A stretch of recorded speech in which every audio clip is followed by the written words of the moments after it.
নমস্কার, আমি Tanushree Mitrapal, reiki master teacher. আজকে যে বিষয় নিয়ে আলোচনা করব সেটা হচ্ছে 2026 বা 1433 সালের অপরা একাদশী। আলোচনা করব এই অপরা একাদশী কবে, কোন তিথিতে শুরু হচ্ছে এবং কোন তিথিতে শেষ হচ্ছে, একাদশী পালন করলে এই দিন কি করবেন আর কি করবেন না, এবং এই একাদশী যখন পালন করছেন তখন কি করলে আপনি ভগবান বিষ্ণুর আশীর্বাদ লাভ করবেন, এবং অবশ্য করেই এই একাদশীর মাহাত্ম্য। ভিডিও কিন্তু খুব ইন্টারেস্টিং হতে চলেছে, তাই স্কিপ না করেই পুরো ভিডিওটা দেখবেন। আর অবশ্য করেই পুরো ভিডিওতে সমস্ত কিছু আলোচনা করব। তার আগে প্রত্যেক দিনের মতো যেটা আপনাদেরকে মনে করিয়ে দিই, আমার চ্যানেলে যদি প্রথমবার ভিজিট করেন তাহলে অবশ্য করেই চ্যানেলটা সাবস্ক্রাইব করে নেবেন। ভিডিও ভালো লাগলে একটা লাইক করবেন এবং কমেন্টস করে জানাবেন কোথা থেকে আমার ভিডিও দেখছেন। প্রচুর শেয়ার করবেন যাতে সকলে এই ভিডিওর বেনিফিটস নিতে পারে। পদ্মপুরাণে ভগবান শ্রীকৃষ্ণ স্বয়ং পাণ্ডুপুত্র রাজা যুধিষ্ঠিরকে অপরা একাদশীর মহিমার কথা ভবিষ্যৎবাণী করেছিলেন। ভগবান কৃষ্ণ বলেছিলেন যে এই একাদশী ব্রত পালনকারী ব্যক্তি তার পূর্ণ কর্মের জন্য অত্যন্ত খ্যাতিমান হবেন এবং এই ব্রত অত্যন্ত ফল প্রদান করে। একাদশীর ব্রত হল সকল পাপের অপরাধ বোধের জর্জরিত মানুষদের জন্য এক পরম স্বস্তি। এই সব ব্যক্তিদের জন্য উপযুক্ত যারা গুরুতর পাপ করেছেন। এটি ব্রাহ্মণ হত্যাকারী, পরিবারের সদস্যদের হত্যাকারী এবং গর্ভপাতের পক্ষে দাঁড়ানো ব্যক্তিদের ক্ষমা করে। এটি মিথ্যা সাক্ষ্যের মাধ্যমে নিজেদের উদ্দেশ্য হাসিলকারী ব্যক্তিদেরও ক্ষমা করে। অপরা একাদশী হিন্দুদের একটি উপবাসের দিন, যা হিন্দু মাস জ্যৈষ্ঠ মাসের কৃষ্ণপক্ষের চন্দ্রের ক্ষয়িষ্ণু দশা একাদশী তিথিতে 11তম দিনে পালন করা হয়। গ্রেগরিয়াল ক্যালেন্ডার অনুযায়ী অপরা একাদশী মে এবং জুন মাসের পরে। বিশ্বাস করা হয় যে অপরা একাদশীর ব্রত পালন করলে ব্যক্তি সকল পাপ থেকে মুক্ত হন। এই একাদশী অচলা একাদশী নামেও পরিচিত।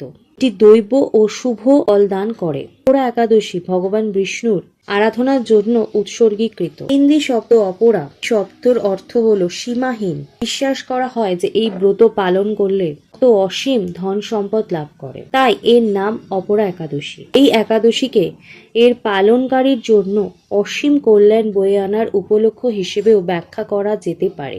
ব্রহ্মপুরাণ ও পদ্মপুরাণে অপরা একাদশীর তাৎপর্য বিশেষভাবে বর্ণনা করা হয়েছে।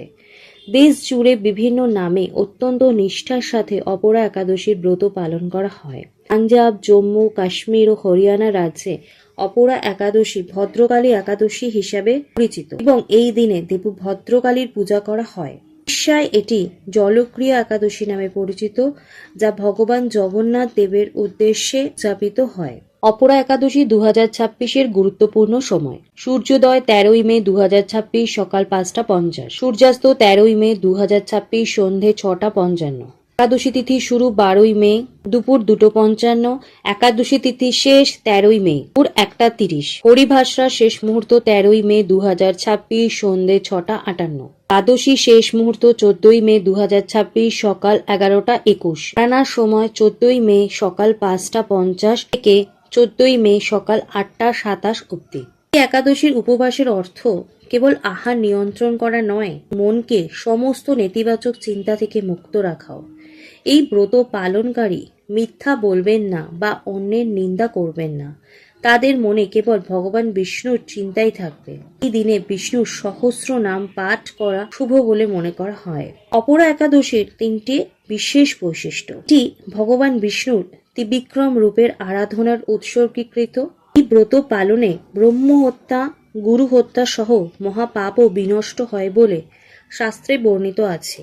এই ব্রত জ্ঞাতে অজ্ঞাতে করা পাপকে প্রায়শ্চিত্ত হিসেবেও অত্যন্ত কার্যকর বলে করা হয়। এবার বলবো, আপনারা এই একাদশী করাকালীন বা একাদশীর যখন ব্রত পালন করছেন তখন আপনারা কি কি খেতে পারবেন। সব ধরনের তাজা ফল খেতে পারবেন, দুধ জাতীয় খাবার খেতে পারবেন বা দুগ্ধও খেতে পারবেন। শাকসবজির মধ্যে খেতে পারবেন হচ্ছে আলু এবং কচু। তার সাথে সাথে আপনারা সাবুদানা খেতে পারবেন এবং সিঙ্গারার যে আটা সেটা আপনারা খেতে পারবেন। কুটুর আটা খেতে পারবেন, মাখানা খেতে পারবেন, বাদাম বা শুকনো ফল খেতে পারবেন, রক সল্ট কিন্তু খেতে পারবেন বা সৈন্দক নবন। কি খাওয়া যাবে না? চাল বা যে কোনো শস্য জাতীয় যে খাবার সেটা খেতে পারবেন না। তার মধ্যে গমও খেতে পারবেন না, আটা ময়দা এসব কিছুই খেতে পারবেন না। তার সাথে সাথে ডাল জাতীয় খাবার খেতে পারবেন না, বিন জাতীয় খাবার খেতে পারবেন না, পেঁয়াজ রসুন খেতে পারবেন না, তামসিক খাবার ও মাংস খেতে পারবেন না, অ্যালকোহল খেতে পারবেন না এবং তামাক জাতীয় খাবার খেতে পারবেন না। আর যে সাধারণ যে লবণ যেটা আমরা ডেলি খাই সেই লবণও খেতে পারবেন না এবং অতিরিক্ত মশলাযুক্ত যে ভারী খাবার সেটাও কিন্তু এই সময় খাওয়া যাবে না। তো অবশ্য করেই এই ভিডিও মিস করবেন না, প্রচুর প্রচুর শেয়ার করুন যাতে সকলে এই ভিডিওর বেনিফিটস নিতে পারে। তো আজকে আমি আলোচনা এখানেই শেষ করলাম। সকলে সুস্থ থাকবেন, ভালো থাকবেন, নমস্কার।